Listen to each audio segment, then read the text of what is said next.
Hi అండి, welcome to my channel. ఇవాళ మనం స్ట్రాబెర్రీ మిల్క్ షేక్ ఎలా చేయాలో చూడబోతున్నాము. పిల్లలకి ఈవినింగ్ వేసిచ్చామంటే చాలా ఇష్టంగా తాగుతారండి. ఫస్ట్ నేను ఇలా 6 స్ట్రాబెర్రీస్ తీసుకున్నానండి. ఇలా కట్ చేసుకొని మిక్సీ జార్లోకి వేసుకున్నాను.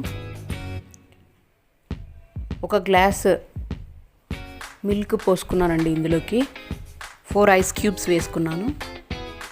మన టేస్ట్కి తగ్గట్టు షుగర్ యాడ్ చేసుకోవాలి. ఇందులోకి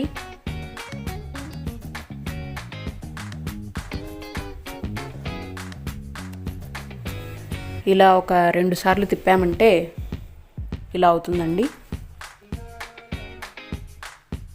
గ్లాసులలోకి పోస్తున్నానండి.